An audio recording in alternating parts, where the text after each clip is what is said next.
Welcome to That's Good Sports. I am Brandon. My two favorite AFC North moments last season were the Lamar Jackson poop game and the Steelers poop game, Perna.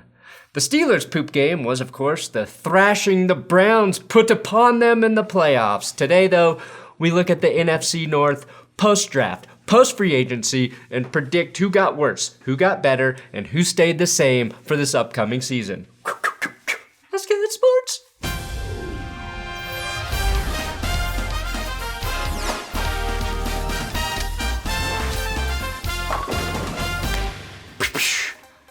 Do not subscribe to this YouTube channel. It is bad for your health, people hate it, and everybody who does regrets it.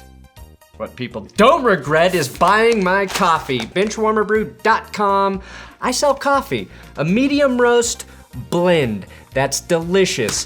Thank you to everybody who bought the Benchwarmer shirts. Those are shipping now. The pre-order was a success. I think we have a few shirts left if you want to check it out at BenchwarmerBrew.com. Again, if you sign up for the coffee subscription service, that's the cheapest way to get it. And we will be dropping some new blends in the month of June.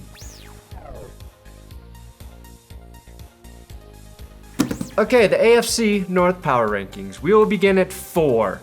Which belongs to the Bengals, who were an overperforming 4-11 team in 2020 that watched their rookie QB light it up by throwing over 300 yards in his 5 of his first 7 games. Week 3 against the lowly Eagles tells you everything you need to know about who this team was last year. They finished in a 23-23 tie. Joe Burrow was phenomenal, completing 70% of his passes, throwing 2 tugs, 0 picks, had a QB rating of 105, but was sacked 8 fucking times in a tie. So, how'd they draft? Well, their best pick, it's hard to point to any other player other than Ja'Marr Chase, who was the highest picked wide receiver in the last 2 drafts, which have both been considered 2 of the best receiver drafts of all time.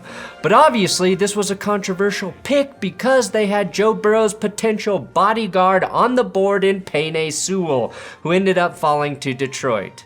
They were very happy to get him. When you have a franchise quarterback who just blew out his knee because his offensive lineman protected him with the efficiency of a stormtrooper, it's hard to pass up on a sure thing at left tackle, even if you have a sure thing at wide receiver, Joe Burrow's favorite target at LSU. But I'm gonna dig a bit deeper for their best pick with 3rd round defensive end Joseph Ossai out of Texas. The Bengals needed a little pass rush boost after losing Carl Lawson, and I think Ossai will pair nicely on the other side of Trey Hendrickson. Plus, you can rearrange the letters of his last name to spell Oasis. Maybe he is that fertile spot in the middle of the desert. Their biggest reach? I'll go to the 2nd round for their reachiest pick and choose guard Jackson Carman. In the Carman, that's also where you listen to Oasis. This pick kind of signaled that they wanted to say, yeah, we know, we need offensive linemen. Like they checked a box after drafting Ja'Marr Chase, almost to justify that pick at 5th overall. That said, they doubled down on the edge in the 4th with Cameron Sample, and he could be their sleeper pick from the draft. Now, free agency. Who are some of the key free agents? Like I mentioned earlier, the Bengals lost Carl Lawson, as well as cornerback William Jackson, who they really should have tried to retain considering how good the analytics say he was last year. Jackson was a big reason, though, the Bengals held opposing passers to the 6th lowest completion percentage in 2020. Jesse Bates, Carl Lawson, William Jackson. They let 2 of their top 3 defenders go. Always a recipe for success in the NFL. The Bengals replaced Jackson, though, with a couple corners, Chidobe Awuzie from Dallas and Mike Hilton from Pittsburgh. Neither are as good as Jackson, but good enough players in their own right. AJ Green finally left for Arizona, which has almost become an afterthought because I think most people expect Ja'Marr Chase to be even better, which might be setting expectations a little high. Sort of like John Ross. also now gone. My final thoughts about the Bengals.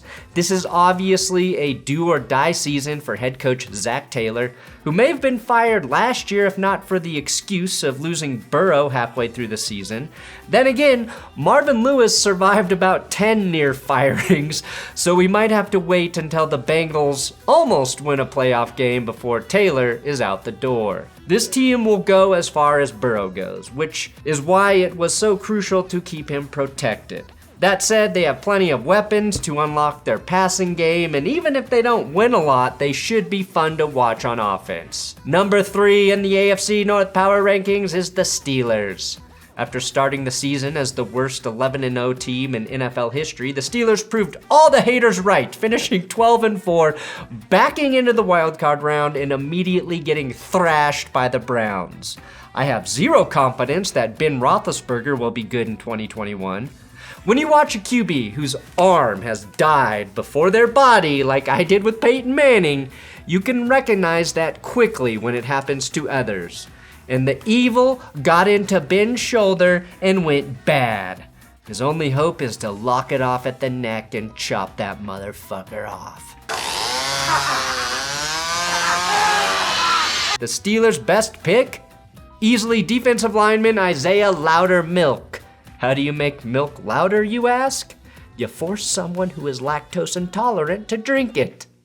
Okay, their best pick better be Alabama running back Najee Harris. His success, though, may depend heavily on their second, third, and fourth picks, all additions to their offensive line, which was their biggest need after the formerly dominant unit fell victim to old age. I know their second pick, Pat Freiermuth, is a tight end, but the dude has been described as a throwback player at the position, meaning he can block his ass off. Then they added center/guard Kendrick Green in the third, who many like due to his physical tools. He's got a great shovel, hammer, and drill in Kendrick's garage. Biggest reach? Some would argue it's running back Najee Harris, but I think they drafted him at the perfect spot. And I don't think the Steelers really reached for anyone. Instead, I'll give you a sleeper, Quincy Roche, Miami edge rusher, who played behind 2 other Miami edge rushers that went in the first round. The savvy-ass Steelers drafted a Roche to put behind Alex Highsmith, who is just bizarro Alex Smith, who always tests positive on NFL drug tests. Key free agents for the Steelers. Well, you got your loud-ass Milk, you got your Roach, you got your Highsmith, so all you're missing for a perfect party is some killer brew. Luckily, one of the few free agent moves the Steelers actually made was signing Miles Killebrew out of Detroit. Other than that, the Steelers bled players in free agency, losing Bud Dupree, Mike Hilton, Alejandro Villanueva, James Conner, Mike Pouncey to requirement, and their keyest loss, tackle Matt Feeler. After week 4, I predict Big Ben is so beat up and sad he tries to end it all by drinking a huge glass of Killebrew. My final thoughts, the Steelers didn't draft a tackle in the first round or revamp the offensive line in free agency, but they dug themselves out of a poor cap situation and started to build for the future. Now you see a lot of NFL teams go all in for their quarterback's final season. The Steelers did not do that, which is hilarious.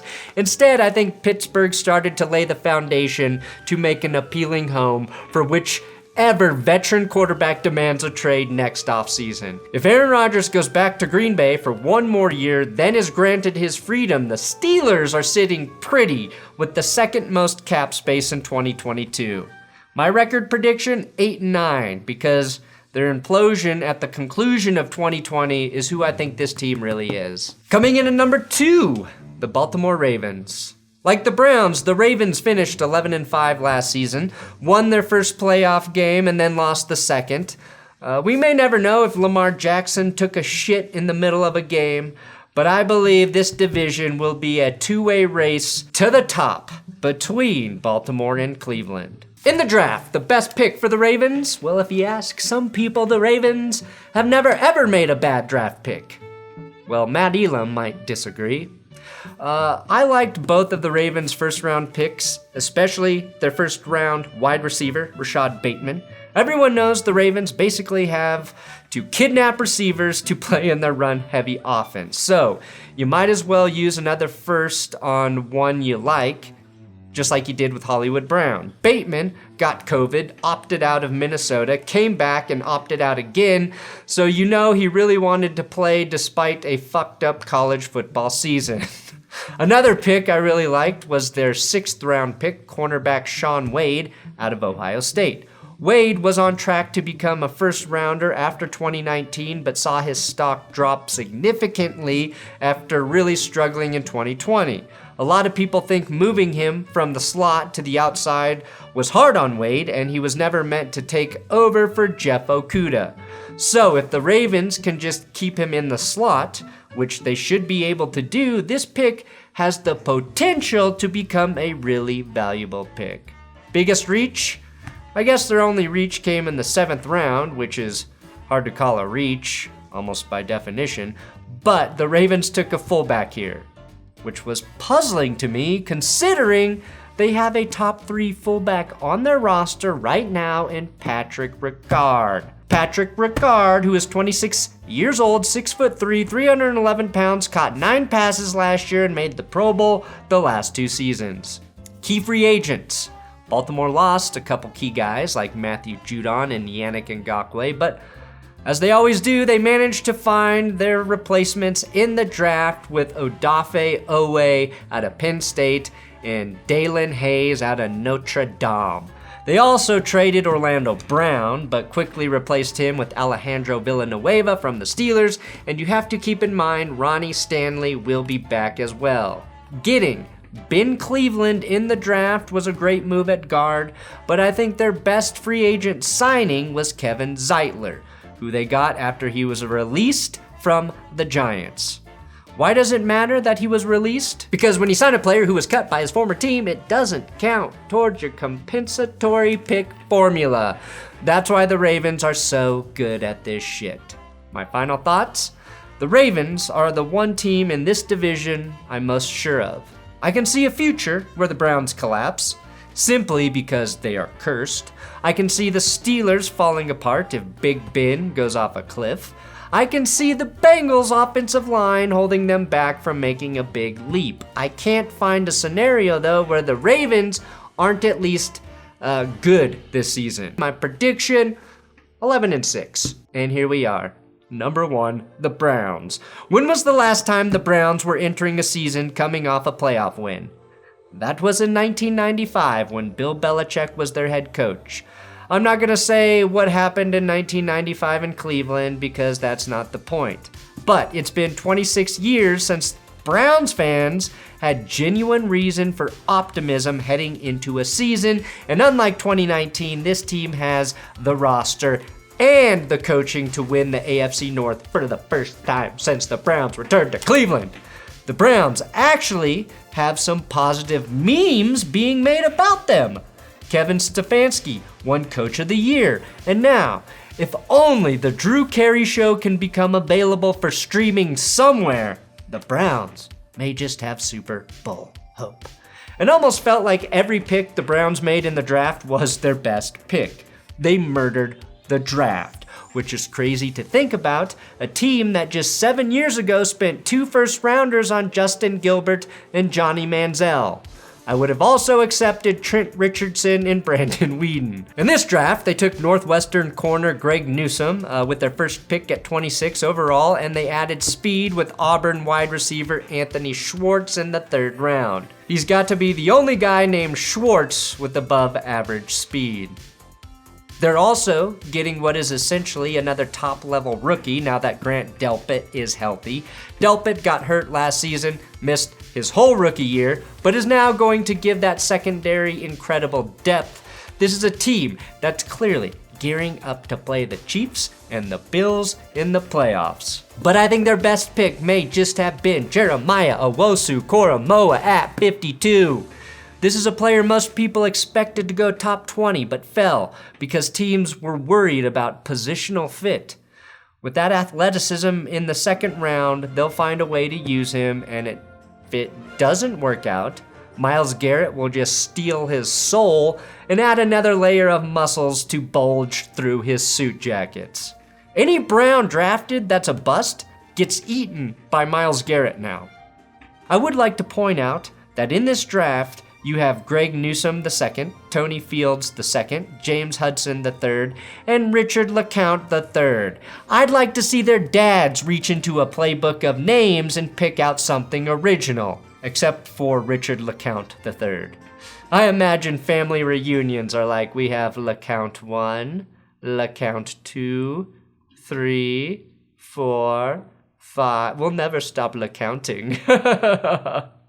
Pass me the potatoes. Like I was saying about this secondary, it keeps getting better, and that includes the signing of former Rams safety John Johnson III. God damn it, think of a new name.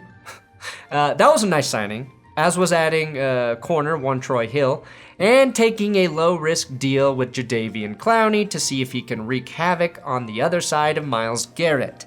I have talked about these signings already a lot on this YouTube channel, but I should note having a healthy Odell Beckham Jr. back in the lineup may also pay dividends for an offense that was evolving last year. My final thoughts on the Cleveland Brownies. I like that this team has a clear identity. I think that will serve them well. On offense, they're predicated on giving the ball to Nick Chubb and Kareem Hunt and using play action. Once they have the lead, they have a strong pass rush now and possibly one of the better secondaries in the NFL. On paper, they are pretty much the opposite of the Pittsburgh Steelers, and I think Browns fans will enjoy hearing that. The only thing that can stop them is whatever curse has been placed upon them since the start of football time. My record prediction, Browns winning at 12-5. Thanks for watching That's Good Sports. Please subscribe here on the YouTubes. If you want to watch more videos, you can click what's on the screen right now. BenchwarmerBrew.com, link is in the description. Links are always in the description if you need to buy my shit.